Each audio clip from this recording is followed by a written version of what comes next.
environment. He cares genuinely about women's issues. Since Hogan is reaching across the aisle, I think voters can reach across the aisle. Tonight, breaking news, we're on the scene, the deadly outbreak involving children. The virus now being blamed for the deaths of 6 children at a pediatric care center. And tonight there is word at least a dozen more are infected. What caused the outbreak they're now calling highly contagious. Also tonight, just 2 weeks until the midterms, and President Trump's promise saying Congress will take up a new middle-class tax cut next week. But Congress is not in session. And the dangerous turn politics in this country, the live bomb in a mailbox. Authorities on the scene detonating the bomb outside the home of a frequent target of the president. The FBI is there. A mother's horror on the phone with her daughter, authorities say, as her boyfriend is about to shoot and kill her. What her mother can hear. The hurricane slamming ashore, and now the track straight across the country. Will it set up a nor'easter that will hit the East Coast by the end of the week? The escalator horror tonight, the malfunction sending people spiraling. Authorities now studying this scene. What happened? The plane crash on a major highway today, not long before the rush. And the jackpot tonight, now $1.6 billion. And tonight, this number, 75% of all of the possible combinations have now been purchased. This is ABC World News Tonight with David Muir. Good evening, and it's great to have you with us here on a Tuesday night. We have several developing stories, the first involving children tonight, and an alarming headline breaking today. 6 children dead at a pediatric care center, at least a dozen more infected. Authorities say this happened just outside New York City in New Jersey, saying it began with a common virus that can cause flu-like symptoms. But they say this was a particularly severe form of that virus. It's called the adenovirus, and this strain targeted children who were already vulnerable. ABC's Whit Johnson is live tonight outside that pediatric center. Whit, what have you learned? Well, David, health officials tonight are working hard to make sure this virus does not spread beyond the walls of this facility, as investigators are also working to determine what caused this outbreak to become so deadly.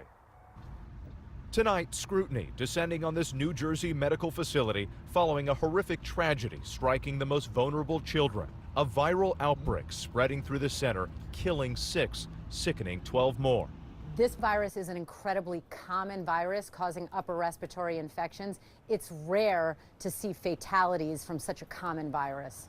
The Wanaque Center for Nursing and Rehabilitation has been instructed not to admit any new patients while the health department determines what caused this shocking illness. An initial inspection revealed minor hand-washing deficiencies, the facility reporting a severe case of adenovirus hitting the pediatric unit on October 9th. On their website, the facility says they provide long-term care for medically fragile children, their immune systems severely compromised.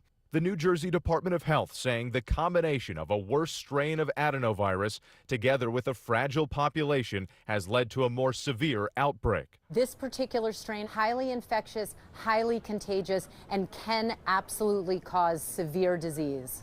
The Wanaque Center releasing a statement saying it continues to fully cooperate with the agencies and has sought out their medical guidance with respect to the virus. And Whit, as you reported, their authorities were just there on Sunday. And tonight, the governor now says new measures are being put in place to make sure this highly contagious virus doesn't spread, including surveillance. David, that's right. The New Jersey Health Department is taking that extreme step, conducting that surveillance with multiple teams on site at the facility tonight. They are working with the staff. They are inspecting the facility, also implementing some new safety procedures to try to make sure this outbreak doesn't spread. David. All right, Whit Johnson leading us off tonight. Whit, thank you. Now just 2 weeks until the midterms, and tonight President Trump and the White House are being pressed on promises being made by the president as he now campaigns in states with very close and very crucial races. One promise in particular of a new middle-class tax cut that Congress would take up next week. But tonight we asked, Congress isn't even in session. So how is this middle-class tax cut going to happen? And a new label the president is giving himself, drawing immediate questions. Here's ABC's chief White House correspondent Jonathan Karl tonight. President Trump is campaigning as if his own name is on the ballot. At least 10 rallies planned between now and Election Day. And he's got a new brand for himself. You know what I am? I'm a nationalist, okay? I'm a nationalist. nationalism is a racially loaded term. In the Oval Office today, he was asked if he was trying to appeal to white nationalists. I've never even heard that. I cannot imagine that. You mean I say I'm a nationalist? No, I never heard that theory about being a nationalist. I've heard them all. But I'm somebody that loves our country. As he makes the final push, the president is unleashing a torrent of exaggerations and claims that just aren't true. For example, on taxes. We're going to be putting in a 10% tax cut for middle-income families. It's going to be put in next year. 10% tax cut. But a tax cut would have to be passed by Congress, and Congress isn't even in session next week. In fact, Republican leaders say they know of no such tax plan. On health insurance, the president is making this claim. We will always protect Americans with pre-existing conditions. We're going to take care of them. Some of the Democrats have been talking about ending pre-existing conditions. It's actually Republicans, not Democrats, who voted to end Obamacare, which requires insurance companies to cover people with pre-existing conditions. And then there was this, the president's alarming claim that riots are breaking out in California. I don't think we like sanctuary cities up here. By the way, a lot of people in California don't want them either. They're rioting now. But there are no riots. You said Californians were rioting over the sanctuary city issue. Where? You shouldn't have. Take a look. They want to get out of sanctuary cities. Many places in California want to get out of sanctuary cities. Right? Yeah, it is rioting in some cases. Where are the riots, sir? All right, so let's get to John Carl with us live from the White House again tonight. John, the president also talking about the migrant caravan, many families escaping violence, marching up through Mexico. Of course, many here in the U.S. concerned, but also asking, should they be allowed to come here? But the president, as you've reported, John, has repeatedly said there are Middle Eastern people in that caravan, and today he was pressed on that too? He was asked directly if he has any proof that there are, quote, Middle Eastern people in the caravan, and he said, well, there very well could be. That's a direct quote, David, and said, but you don't have any proof. The president said, again, another quote, there is no proof of anything. There is no proof of anything, but it could very well be. David? John Carl at the White House. Thanks, John. Meantime, the FBI on the scene north of New York City after a live bomb was left in the mailbox of a philanthropist who funds Democratic causes and is a frequent target of criticism from the president. ABC's Ariel Reshef on the scene tonight. Tonight, the FBI investigating that bomb found in the New York mailbox of billionaire liberal philanthropist George Soros. A senior law enforcement official describing the device as no hoax, similar to a pipe bomb. A security guard finding a suspicious package late Monday, then taking it to a wooded area. The ATF then safely detonating it. As they hunt for a suspect, federal investigators are reviewing surveillance video to figure out who dropped that package. Soros, who donates to liberal causes, has been a target of conservatives.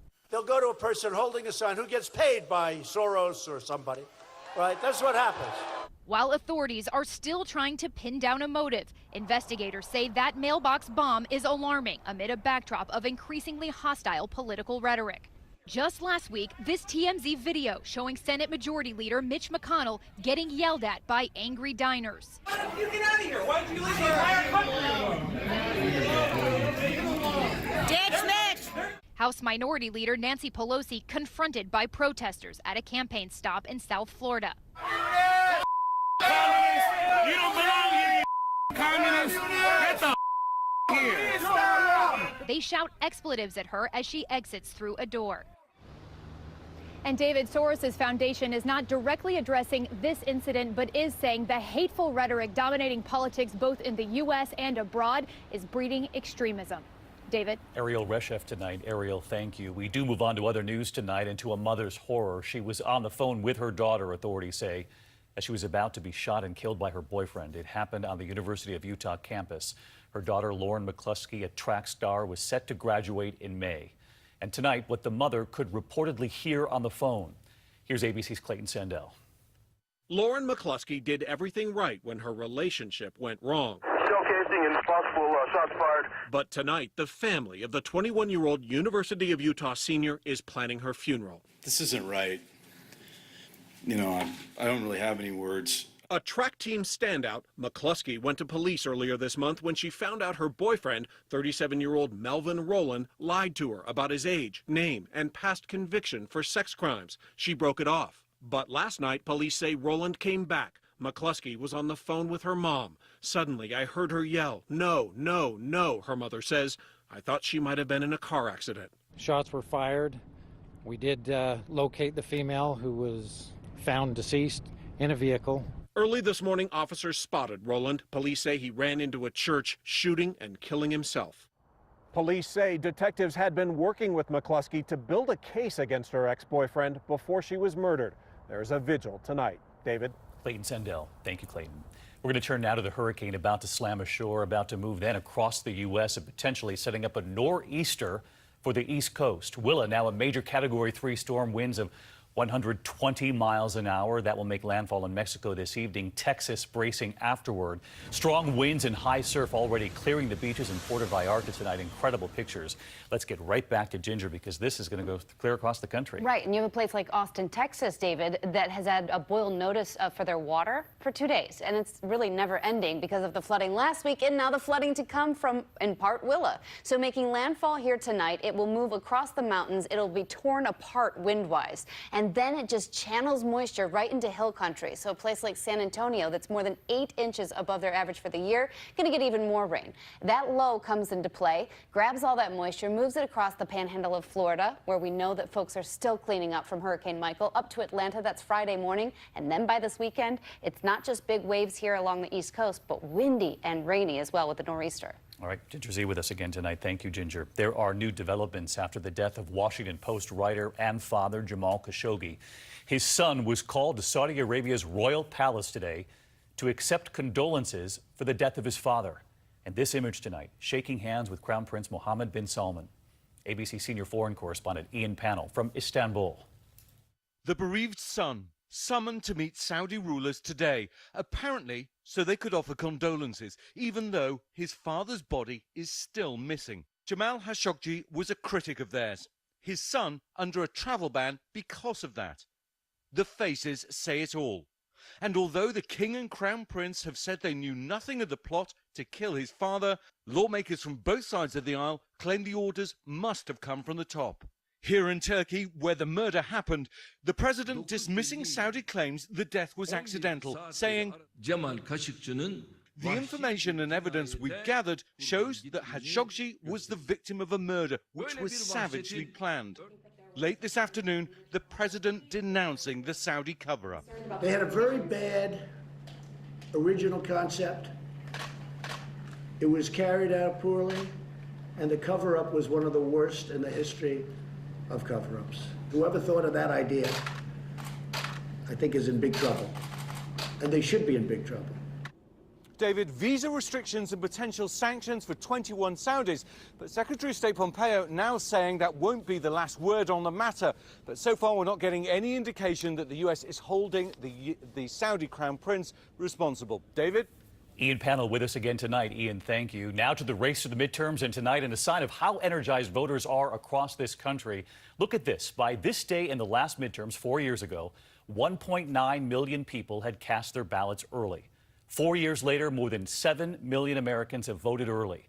And in Georgia tonight, where there are many long lines, the Republican candidate, the Secretary of State Brian Kemp, is facing accusations of trying to suppress the vote. The Democratic candidate, Stacey Abrams, if she wins, she would be the first black female governor in the country. ABC's Steve Osunsami in Georgia. He's with our teams out across the country with the state of the race. At this early voting location in suburban Atlanta, it's at least an hour and a half to snake through these lines on a good day. I'm voting Republican. Across the state, they've never seen this before. Already, a record 600,000 people have voted. Is there any race you think that's driving this the most? Well, I think the governor's a hot race right now. Democrat Stacey Abrams will become the first black woman governor in America if she wins, a big reason for the high turnout. Tonight, Rolling Stone has released audio of the man she's running against. Republican Brian Kemp is on tape saying that the high early voting concerns him. They have just an unprecedented number of that, which is something that continues to concern us, especially if everybody uses and exercises their right to vote. The problem is that